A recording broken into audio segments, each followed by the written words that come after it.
everybody. My name is Anna, and obviously, from the title of this video, I am talking about my experience slash why I'm leaving slash left the Mormon church. So I grew up a Mormon, and I was born into a Mormon family, third generation on my dad's side and 10,000th generation on my mom's side. So obviously that's not true, but from the restoration of the church and on my mom's side. And yeah. Ooh, I like that one. Anyways, so I was born into the Mormon church, and it was very much a part of my life. And it could be an hour-long video me talking about that. But looking back now on my childhood and being a teenager, I realized that my life could have been so much different and so much better if not for the Mormon church. And it's in so many ways it's my fault, because my self-esteem was riding on this need to have this incredible spiritual experience and this witness to me of the church and the Book of Mormon and Joseph Smith. And so much was riding on me getting that witness that everyone talked about having, and how it was the pinnacle of your life, that for years and years it ate at me, and I struggled with the church. I struggled with all the policies. I struggled with all of the standards, because I never actually had a real testimony. So why am I giving up so many things in my life? Why am I giving my money and my time to something if I don't have a testimony?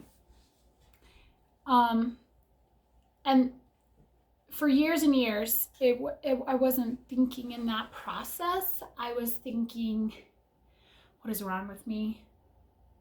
Why does God not answer my prayers? I must not be a good enough person. I'm not worthy. I'm not worth it. And that ate at me for years.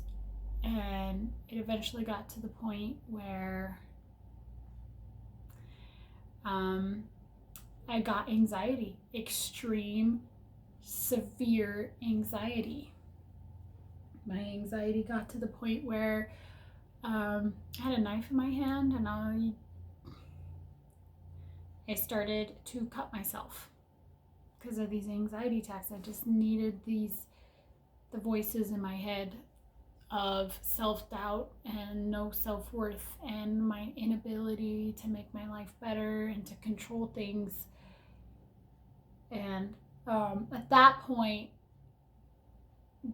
like after that anxiety attack, and after I did that, I after my brain calmed down just a little bit, I decided I have to go to the doctor. That was the last straw. This is not going anywhere okay or good. And at the time, the man I was married to, he's now my ex-husband, but the man I was married to, I gave him like a really small, watered down version of what's going on. I just said, I've got crazy anxiety and it's really scary and I have to go to the doctor and deal with this. And he just, in his typical fashion, he was just like, oh, okay, sure you want to take drugs? Are you sure you want to get on prescriptions? And I just kind of was like, I don't have a choice. Like, one of these days you're gonna either commit me into a hospital or I'm gonna kill myself, literally. So yes. went to the doctor and got put on medication, and started taking the medication, and within about 2 weeks I noticed a difference. It wasn't good. No more anxiety, but I was very unmotivated, lazy, didn't want to do anything, couldn't get anything done. I was like, oh my God, this is horrible. And then after about 6 weeks, those effects started to go away, and I was more myself, but calm. So when the anxiety dissipated enough that it was almost non-existent, and when my heart started to calm down and the voices, the thoughts and feelings of self-doubt in my head went away, or at least calmed down, I started to examine myself. And this is where my faith crisis, or I should say spiritual awakening, because it felt like a crisis at the time, but now I'm so grateful I had it. But this is when I started to really re-examine myself and my beliefs. And that was hard because I thought, do I really believe in a God that is gonna let me hate on myself, be angry at myself when I am sincerely, 100% sincerely just trying to get an answer? Just trying to get an answer on whether I'm doing the right thing or not, going to church. Or what am I supposed to do in my marriage, because it was failing. It was been failing the day I got married, pretty much. And I was like, do I really believe in that God? Do I believe in that God that this is the only way to get answers? And I thought, okay, well, if he is real, and that I do believe, if he is real and he's not answering my prayers, like, what's going on? Like, why am I not getting these answers? And I realized that the reason why I wasn't getting answers was because I was so anxious, so upset, there's so much turmoil in my head that there's no way he could speak to me because there was so much chaos. So, and when I started to, because at that point I hadn't been praying for a while. It hurt too much to not feel like I was getting any answers. So I'd stopped praying, like, altogether. And I mean, it'd been probably like 6 months. And after I calmed down, and I'm like, okay, you know what? I'm going to try it again. And I don't care what the answer is. I just want to know and feel okay. Feel like he's there. And sure enough, the first time I prayed, I just was like, hey, are you there? And do you love me? And I got this feeling of, yeah, I gotcha. I've been here this whole time, girl. And I'm so glad. I just got this feeling of, like, I finally made the right choice. I had turned a corner and I had taken care of my mental health, and now I could hear. Like, I could hear the messages that God, angels, whatever name you want to put on it, I could finally hear what they wanted to say. And so, yeah, it was amazing. And at that point, I started to ask myself, I'm like, okay, what do I really believe? Do I believe in the church? Maybe. I started to feel like I didn't belong in church. I started to feel like I would go and something just wasn't clicking. I wasn't getting any spiritual fulfillment. I wasn't connecting. I wasn't feeling like I was doing something good in my life. It felt like a waste of time, honestly. And so that scary thoughts. Scary thoughts. And I started to ask myself, I'm like, okay, looking at the church, God being God, like, why does God want me to wear garments? And I've been wearing garments for a decade. And I'm like, and you hear the answers that the church gives because it's just like an extra layer of protection from the devil. And I'm like, why is God not powerful enough to protect faith-believing, strong people who have faith in him without an extra layer of cotton? Like, why do we need that layer of cotton? Why does he need that in order for us to be protected? Okay, one thing checked off. Like, that was one question. Next question. Why are people who enjoy a glass of wine, why do people who indulge in things like that, why are they automatically cut out of that highest degree of celestial glory where we can be with God for eternity? Because why? Like, what if this person never got drunk in their entire life? Which, I call that highly unlikely. But what if this person never made a horrible decision drunk due to alcohol in their whole life? What if they never drank and driven? What if they never cheated on their spouse drunk? What if they never got into a fight drunk? What if they made no stupid decisions drunk? Automatically, they're cut out from that highest degree of glory because of the drinking, even though no bad decisions came from it? Okay. And, so what? And what if you do get drunk and make a stupid decision? Well, so what? That was a stupid decision, but a Mormon who gets a credit card and racks up thousands and thousands of dollars of bills that they can't pay off, and that's a stupid decision, but they're not automatically,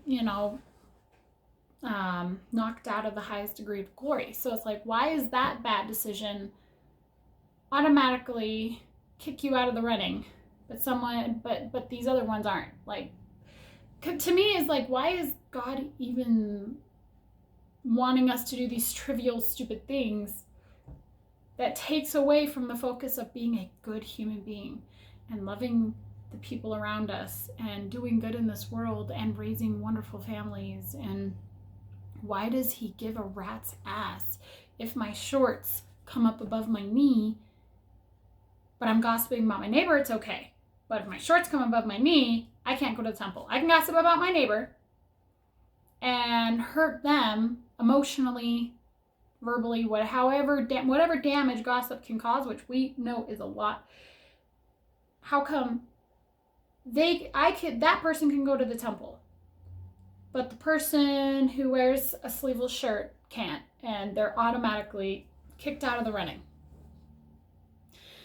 That's kind of where my thought process started. I was just like, this makes no sense. This honestly just sounds like control. It just sounds like, okay, let's give them these rules so we can control them. And by controlling them, we can promise them big promises. And there is a kickback for that. The reason why the church wants us to give them all this control is because if they make us these big promises and we jump on board and we're like, okay, together forever with my family, only if I do these things. Not if I'm just a good person, not if I'm like the best person I can possibly be, but if I chew tobacco, can't, nope.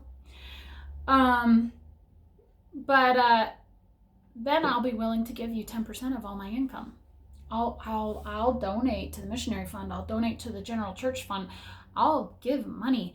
and I will support, and I will vote according to how the church tells me to vote, and I will do these things. There's kickback. They aren't controlling just for the sake of control. There's some blessings for controlling us. I've given thousands of my dollars to the church over the years. My time, thousands of dollars. And I've seen pictures of some of the apostles' homes that the church pays for. Holy shit. No. Not modest homes. No, they weren't the White House, but definitely not a modest home. And the church also put money into a shopping mall? Like, what? I need to look into that more, but that is like an actual matter of public record. That's not gossip. That's a matter of public record. So anyways, I've started to feel like I was just being controlled for the sake of being controlled and getting my money, not because they wanted me to live the happiest life ever. And my personal life, there's so much more that goes with this. This, like I said, could be an hour long, so I'm just going to talk about my issues with the actual church and with the gospel. I'm not talking about all the things that went along with this hand in hand in my personal life. So, started looking into church policies, doctrines, histories, and I've known so many things, but as a Mormon, you hear stuff, you sweep it under the rug, or you put on the shelf, however wording you want to put on it, but you just kind of go, okay, whatever. Someday I'll understand, or I'm not going to worry about it because the church is so good. The church does so many good things. So what? And I decided, no more sweeping it under the rug, no more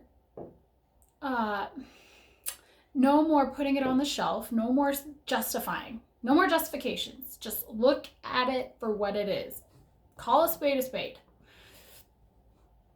So, the first thing that totally floored me and blew my mind, and this I never knew, was Joseph Smith and having 8 different accounts of the first vision.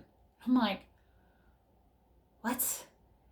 That's like huge. That is, if God came to me in a vision, you can bet your ever-loving ass that I would never forget a single detail. That is by far the most monumentous event that would ever happen in your life, bar none. Nothing else would even come close. I'm sorry, having my kids was pretty special, but if God came to me in the woods, nothing like that is ever going to escape my memory. He has 8 different accounts. 8 different accounts. And not only that, but each account gets more spectacular. So if it's just a case of him forgetting details and his memory's getting a little fuzzy, wouldn't his account get less fantastic as years went by? No, it got more fantastic. And I'm not saying details like, oh, Jesus was on the right hand of Heavenly Father, or they were about 6 feet off the ground. No, maybe it was 20. No, it was an angel came to me. God came to me. Okay, 2, it was God and the Son who came to me. And then the next one, the devil came to me first and was trying to stop me from praying, and then God came. So every single time it got more and more fantastic and more amazing. And so I was like, that's it. That was the only thing that had to throw me off the wagon, because that is the thing that the whole entire church hinges upon. And that's why they ask you the question when you get your temple recommend, if you have a testimony of Joseph Smith. It's not testimony of Jesus Christ, because yes, they ask that too, but you can't just have a testimony of Jesus Christ and the plan of salvation and of the atonement. You have to have a testimony of Joseph Smith, because the whole entire LDS Church hinges upon the fact that Joseph wasn't a fraud and that he wasn't lying. And then right there, 8 different accounts. So that door flew off the hinges for me. And so that was literally the end. But then, rabbit hole, I just started falling down that rabbit hole like crazy, because then I find out that before Joseph Smith started the church and came out with the Book of Mormon and all that, he was a treasure hunter. He was a treasure hunter. He loved to dig for buried gold and things like that. He liked Captain Kidd and the stories of Captain Kidd. And Captain Kidd wrote down all of his adventures, blah, blah, blah. His stories mimic so many stories in the Book of Mormon. So I should say the Book of Mormon mimics so many of Captain Kidd's stories. And names of places in the Book of Mormon were names of places in Captain Kidd's stories and around Joseph Smith where he lived. And I'm like, Book of Mormon didn't happen in New York. Sorry. Did not happen in the state of New York. And then there's the stories of the Book of Mormon. Steel, horses, elephants. They didn't have all this. Like, they didn't have that back then. And then there's the whole story with the DNA. They say that Lamanites, they're descendants of Jewish people, things like that. No, they're actually Asian. Doing the DNA test, they're Asian. Most of their DNA is derived from Asian origins. Okay, yep, that works. And then, not only that, but Oliver Cowdery, who helped Joseph Smith translate the Golden Place into the Book of Mormon, he has an interesting backstory. So, before he came to Joseph Smith and helped Joseph Smith, and Joseph Smith converted him and blah, blah, blah, he was in a congregation, and his pastor was his uncle, and his uncle wrote a book called The View of the Hebrews. The View of the Hebrews was his version. It was like a scripture of him trying to tell the history and the stories of the Hebrews, like his version of writing a book, but in more of a scripture form. The View of the Hebrews was published 8 years before the Book of Mormon was. And the View of the Hebrews sounds eerily similar to the Book of Mormon. And his nephew, Oliver Cowdery, was in his congregation. And then somehow Oliver Cowdery went to Joseph Smith. And somehow those two books, very similar. Okay, just another thing. Stones in a hat. Not using the Urim and Thummim, but a seer stone in a hat that he had used to treasure hunt before he had the Book of Mormon. Damn. Cool. Book of Mormon came through stones in a hat. Awesome. So, all these things just over and over just blew my mind. And I was like, holy shit, how the hell did the church keep us so blind to all of this for so long?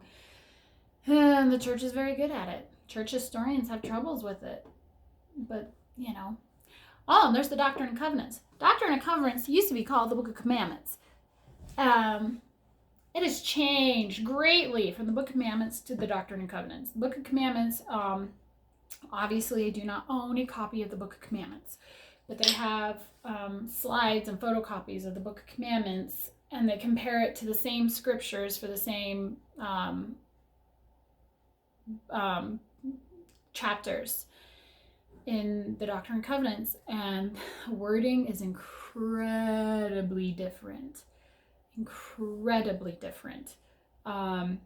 So obviously it's been changed, but wasn't that the whole issue with the Bible? Was that it had been translated so many times and changed that it wasn't pure anymore. Well, why did the Doctrine and Covenants need to be changed in the first place? Why couldn't it say the Book of Commandments? And why did it need to be changed? Because wasn't it perfect the first time? I don't know. Then comes down to the second biggest issue I had with the church. All in all, the second biggest issue altogether that cooked my goose. Oh, I thought someone knocked to the door. Anyways, second issue, cooked my goose. Joseph Smith and his wives. I don't know how many wives he had altogether. I can't remember the number. But I do know that 11 of them were actually married to other living men. So Joseph Smith practiced polyandry. And a lot of these men were on missions for the church. And I don't know why. I can't tell you why. There's no logical reason, because in the scriptures they say, we need to multiply and replenish the earth. Well, why couldn't these women multiply and replenish the earth with their current husbands? And then, so 11 of them were already married. 11. Then, the other thing that was even worse was Joseph Smith married two 14-year-old girls. Two 14-year-old girls. Once again, multiply and replenish the earth with 14-year-olds. They're either prepubescent, so their bodies aren't ready to make babies yet, or they're in the middle of it. Why? Why do you need to marry a 14-year-old girl? There's so many women out there. Why? And with one of the stories, I can't remember her name once again, I didn't write this down. This is just me venting, guys. I didn't come here with documents. I'm not here to prove my case, because you know what, it's all out there. You don't need me to prove it for you. It's all very easy to find. One of these girls, these 14-year-old girls, Joseph Smith wanted her mother. And the husband, who was there in the picture, not even on a mission, there in the picture, he was like, no, here, take my daughter. And literally 14-year-old girl instead of the mom. And he did that as well. He did marry mother-daughter sets. He married a mother and a daughter. Why? The only thing, it looks like a duck, it walks like a duck, talks like a duck. It's duck. It's a duck. He was a duck. He was a pedophile. He had a high libido. His wife couldn't satisfy him. He saw this opportunity, and maybe he justified it in his own mind. I don't know, but in the end, it was bad. By their fruits, you shall know them. What kind of freaking fruit is that?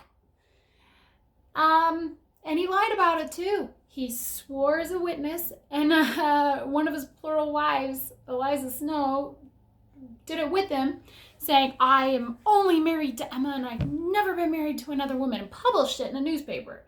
So he lied. And I don't care what members say, I was lying for the church. No. Why? Because if it was from God, why would he lie? But anyways, those were the things that totally just cooked my goose. Then the last thing that I heard about years and years ago when I was younger, and it was something that always bothered me, so I never gave it much thought. But in the end, this was the third thing that totally, I can't ever go back, is that the church is racist. There's no doctrine anywhere in the Bible, anywhere in the Book of Mormon, that says Black men, people of color, cannot hold the priesthood. But somehow we had it as a principle and doctrine in the church. Black men can't hold the priesthood. Until after the Civil Rights Movement. So God finally was convinced by the Civil Rights Movement that, maybe we should let blacks have priesthood. No, he's the same yesterday and today as he is tomorrow. We mucked it up. People mucked it up. They were racist, and then when they realized that times were changing, they were like, oh, okay, never mind. God said that now you can have it. And that's where I'm like, so many members are, I'm like, really? You were okay with this? So, in the end, I'm done. I'm never going back. Not once. Never going to go back to the church. I've had it. been hard. And trust me, it was because I wanted to sin. I'm sorry, I find that reason completely asinine, hysterical, stupid, blind. Anytime a member says, oh, you fell away because you just wanted to sin. Yeah, if you really believe in the church, you're not giving up your eternal salvation for a cigarette or booze or being able to have sex before you get married. That's, you justify it all you want, but that just is not the truth. Oh no, eternal salvation. And I left because I couldn't in good conscience give my money, give my time, give my life to something that was obviously a complete fraud. Complete fraud. Joseph Smith was a pedophile. Maybe he wasn't a pedophile, but he was a sick man. Molester, child molester? I don't know. But not a moral man, not a righteous man. There are so many other things out there that suggest that he thought he was above the law. He thought he was special. Sounds really narcissistic. He's a really narcissistic child molester. Yeah, I think that kind of sounds right. And a liar. And the church just went with it. Got greedy. Brigham Young, whoa, talk about nuts. He went right along with it. He taught blood atonement, that Christ wasn't strong enough and Christ's sacrifice wasn't quite good enough, that some sins that people commit cannot be forgiven. God cannot forgive them unless they have their blood spilt. It's like, whoa, talk about blasphemy against God. You mean you actually are saying that the sacrifice he made wasn't good enough? Like, whoa, I'm standing back before the lightning strikes. And he taught Adam was God. And I was like, whoa, nope, we're good. Jesus Christ, Heavenly Father, that's enough for me. I don't have any more gods. Pretty soon you're going to be saying you're one too. And that Joseph Smith was. Well, I think he kind of alluded to that at one point, but once again, doesn't matter. But I can't go back. I'll never go back. It's a fraud. My family's not happy with me. One of my family members hasn't even spoken to me since my actions haven't reflected what the church standards are. Basically said I was a horrible mother and a bad person and I was messing up, and I just wasn't open to listening to it. Hung up and I told him, I'm like, you know what, you can talk to me when you're not going to accuse me and beat me down. Like, no, not open for it. Another family member thinks I've completely gone off the rails. She hasn't talked to me and, well, honestly, it's my mom. My mom hasn't talked to me in a long time. When I got divorced from my husband, pretty sure she thought I was the devil and thought I was trying to keep my kids from their dad. And I'm like, if you love my ex-husband that much, how about you go marry him, okay? You have fun with that. Ex-husband thought I was going off the deep end. All of his family, some of my families come around, and that's what teaches you like who your real family is. Family isn't always blood. Family are the people who love you and stick with you and treat you with dignity and respect. And they have. And it's been hard. It's been rough. I've lost a lot of relationships. I've lost a lot of family. That's been the hardest part, but I also can't lie to myself because look what happened. I started to self-harm. I hated myself. And now I'm happy. I'm happy with who I am. I like the God that I believe in. I'm excited to get to know him on his terms. There's no middleman. There's no church in the middle saying this is how it has to be. I get to know God between God and I. And I don't think there's any better way to do that. And I'm happier with my kids. I'm not stressing about my daughter wearing shorts. I'm more stressing about how can I teach her to be a good person and a strong woman someday. And my boys, how can I teach them to be good people and gentlemen and good people, hardworking people that will love their wives, and my daughter will love her husband and who love whoever they want. And my husband now is the best thing that's ever happened to me. He has treated me like I am gold. Don't know how, don't know why, don't know what he sees. I'm not going to question it though. He treats me like I am strong and I am good and that my love is enough and that he doesn't need to change me and I don't need to change him. And had I stayed in the church, I never would have been with him because he's not Mormon, he's agnostic, and they would have never, the church never would have condoned that relationship. And I would have had to choose. Thankfully, I chose before I met him because I don't want ever to think that I left the church because of a man. I left the church because it's a fraud, and I found out the truth. And I left the church because my eyes were opened, and I'm happier now. My relationship with God is so much better than it ever has been. No more constraints, no more rules set by men, set by humans to tell me how I can have a relationship with God. Now I get to know God on my own terms and his terms. And I really am happy. This is the happiest I've ever been in my life.